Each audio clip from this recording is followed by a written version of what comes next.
انسانوں کو equal right دیتا ہے اور کے ساتھ ساتھ اپنے مذہب کو پروفیس کرنے کی پوری گارنٹی دیتا ہے۔ تو سب سے پہلا چارٹر آیا تھا جس سے کہ اس زمانے میں پیس قائم ہو سکی، کیونکہ رسول کے لیے چاہتے تھے کہ جو کمیونٹی اسٹیبلش ہو وہ پیس اور ٹالرنس پر ہو، جسٹس پہ ہو اور کمپیشن پہ ہو، آپس میں بھائی چارہ رہے۔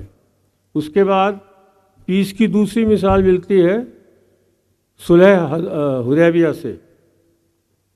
سن 628 میں جب عمرہ کرنے گئے ان کو روک دیا گیا تو وہ آگے نہیں گئے، جھگڑا نہیں کیا، وار نہیں کی اور قتل عام سے انسانیت کو بچایا۔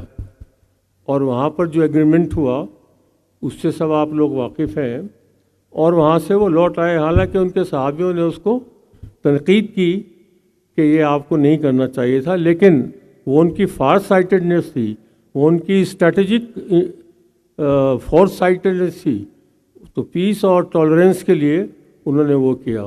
اس کے بعد 630 میں جب دوبارہ گئے ہیں، فتح مکہ کیا ہے، تب بھی انہوں نے جتنے بھی لوگ تھے پرسیکیوٹرز سب کو معاف کر دیا اور کہا یہ you are free, you go. تو ہمیں اتنا لیسن ملتا ہے اپنی اسلامک ہسٹری سے، ایک ایسی سوسائٹی اسٹیبلش کرنے کے لیے جہاں پیس ہو، ٹالرنس ہو، لو ہو، ہارمونی ہو۔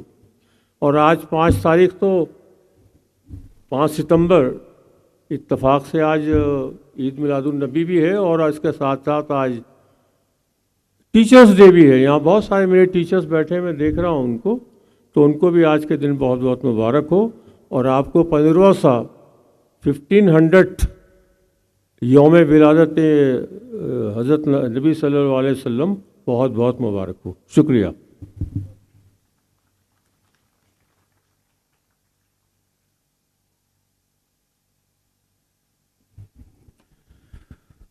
بہت بہت شکریہ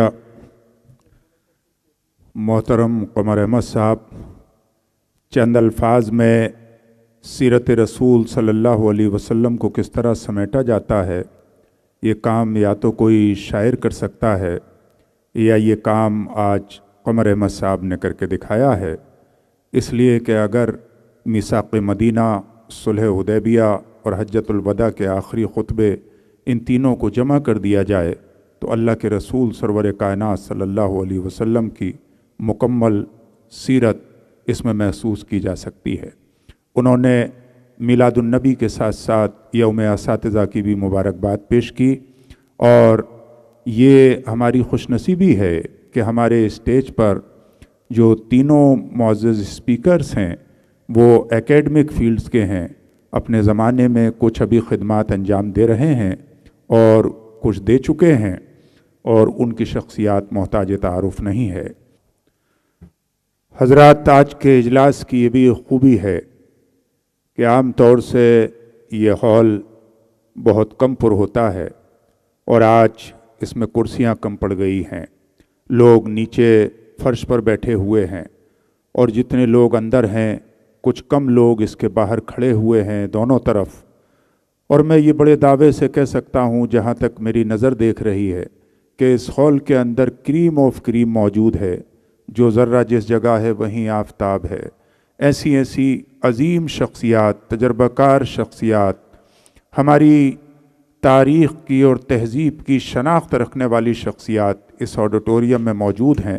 یہ ظاہر کرتا ہے کہ ہمارے پاس کچھ ہو نہ ہو، لیکن ہمارے دلوں میں عشق رسالت زندہ ہے، اس لیے کہ آج ہم صرف اور صرف نبی کریم صلی اللہ علیہ وسلم کا میلاد منانے کے لیے یہاں جمع ہوئے ہیں، اور یہ سلسلہ نہ صرف ہندوستان میں بلکہ پوری دنیا میں پچھلے کچھ سالوں سے جس طرح سے سوشل میڈیا کے ذریعے ہمیں پتہ لگتا ہے کہ پوری دنیا میں کس طرح اور کتنے اہتمام کے ساتھ نبی کریم صلی اللہ علیہ وسلم کا میلاد منایا جاتا ہے۔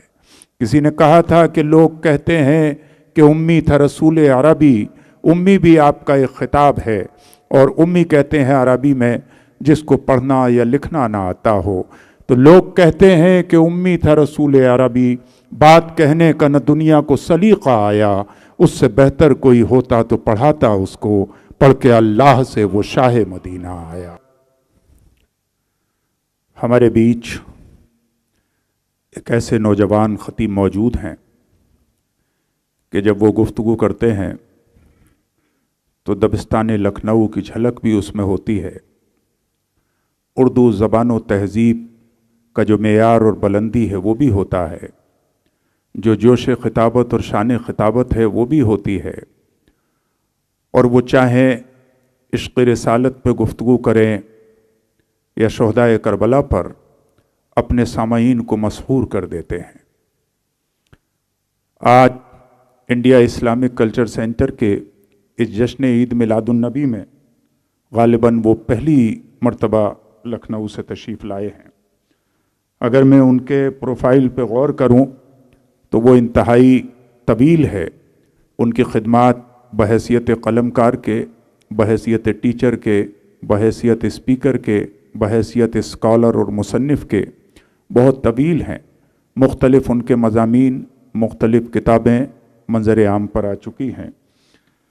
چونکہ جیسا ہمارا آج کا ٹاپک ہے سیرہ lessons for peace and tolerance in society, سماج کے اندر پیس اور ٹالرنس قائم کرنے میں سیرت رسول کریم صلی اللہ علیہ وسلم سے کہ جو لیسنز ہیں، جو اسباق ہیں، وہ ہمارے لیے یقیناً نمونہ ہیں.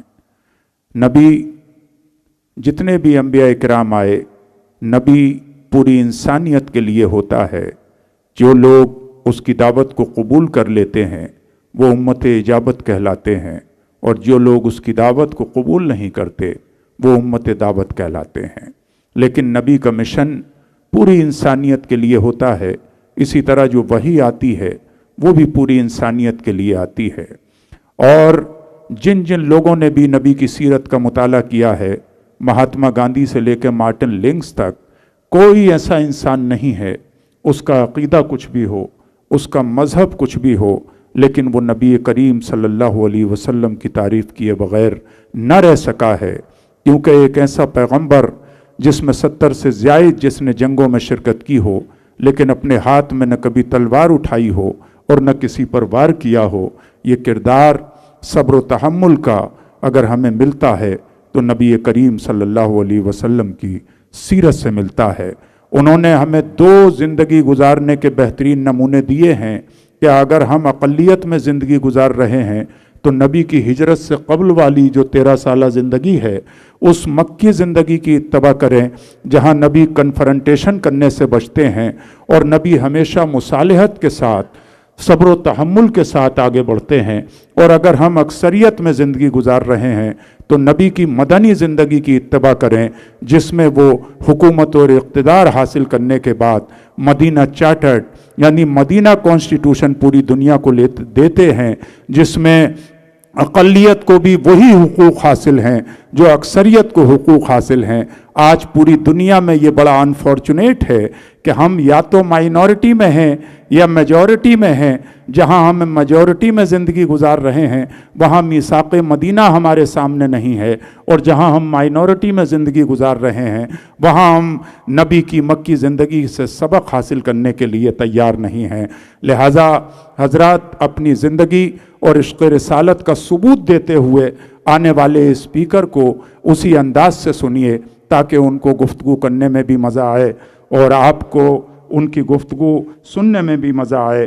میں ان کو بلانے سے پہلے ایک یہ مصرعے بھی پیش کر دینا چاہتا ہوں کہ بہت ہی کنور مہندر سنگھ بیدی نے کہا تھا کہ ہم کسی دین سے ہوں قائل کردار تو ہیں، ہم کسی دین سے ہوں قائل کردار تو ہیں، ہم ثناخوان شہ حیدر کرار تو ہیں، نام لیوا ہیں محمد کے پرستار تو ہیں، یعنی مجبور پے احمد مختار تو ہیں. عشق ہو جائے کسی سے کوئی چارہ تو نہیں، صرف مسلم کا محمد پہ اجارہ تو نہیں. میں بڑے ادب اور احترام کے ساتھ گزارش کر رہا ہوں ڈاکٹر مرزا شفیق حسین شفق صاحب، ہیڈ آف ڈپارٹمنٹ اردو، حسین آباد گورنمنٹ کالج لکھنؤ سے، کہ آپ تشریف لائیں اور اپنی خطابت کی سحرکاریوں سے نوازیں ان 2 مصروں کے ساتھ کہ میں نے آواز تمہیں دی ہے بڑے ناز کے ساتھ، تم بھی آواز ملا دو میری آواز کے ساتھ. اعوذ باللہ من الشیطان اللعین الرجیم، بسم اللہ الرحمن الرحیم. وما ارسلناک الا رحمتا للعالمین۔ معزز خواتین و حضرات، جشن عید میلاد النبی میں میری یہ حاضری، جیسا کہ ابھی ہمارے برادر محترم نے کہا کہ پہلی بار میں یہاں حاضر ہوا ہوں، اس کے لیے IICC کا، ان کے اراکین کا میں خصوصی طور پر شکر گزار ہوں۔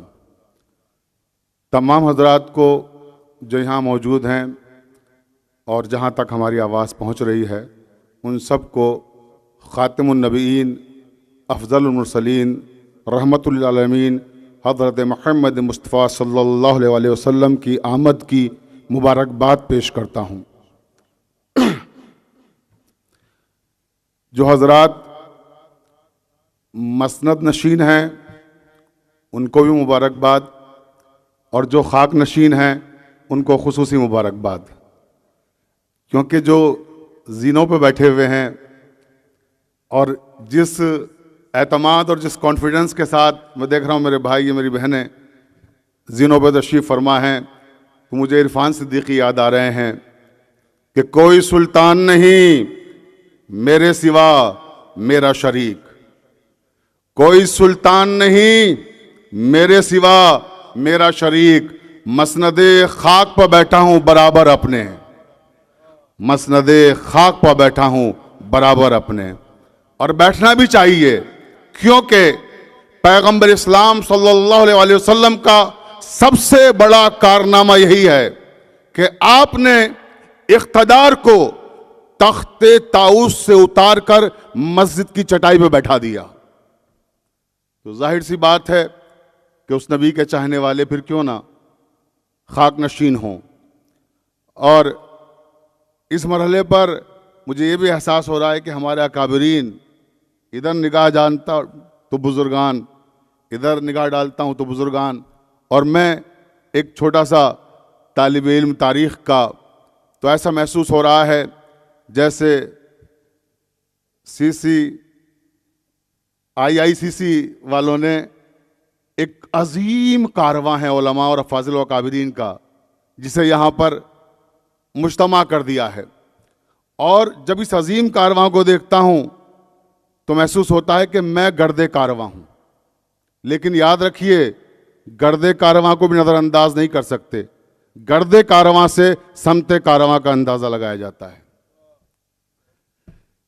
تو آج جیسا کہ ابھی مجھ سے پہلے کہا گیا کہ جس نبی کا ہم جشن منا رہے ہیں اس پر کسی قوم کا اجارہ نہیں ہے، وہ کسی ایک قوم کے رہبر بن کر نہیں آئے تھے، نبی رحمت بن کر آئے تھے، اور ساری کائنات کے لیے نبی رحمت بن کر آئے تھے۔ علم الہی جب لفظوں میں ڈھلا تو قرآن بنا، جب پیکر میں ڈھلا تو محمد مصطفیٰ صلی اللہ علیہ وسلم بنے۔ تو آپ کا علم گویا علم الہی، اور آج ہم یوم اساتذہ بھی منا رہے ہیں، تو دنیا کا سب سے بہترین جو معلم ہے، معلم اخلاق کا جشن، اور اتفاق دیکھیے کہ آج یوم اساتذہ بھی ہے۔ اور جب میں نے یہ عرض کیا کہ ساری دنیا کے لیے آپ پیغام لے کر آئے، تو ساری دنیا نے اسے تسلیم بھی کیا۔ توریت، زبور، انجیل، آپ جتنے بھی آسمانی صحیفے ہیں، سب میں پیغمبر اسلام کی آمد کی خبر دی گئی، حتیٰ کہ وید مقدس میں بھی پیغمبر اسلام، نبی رحمت، ساری کائنات کے لیے امن کا پیغام لانے والے نبی کا ذکر کیا گیا۔ وید مقدس میں لکھا گیا کہ انتم کال میں ایک اوتار آئے گا، اور وہ اوتار پروت کے کونے میں بیٹھ کر ایشور کی پوجا کرے گا۔ اس اوتار پر ایشور کا دھیان پروت کے کونے میں ہوگا۔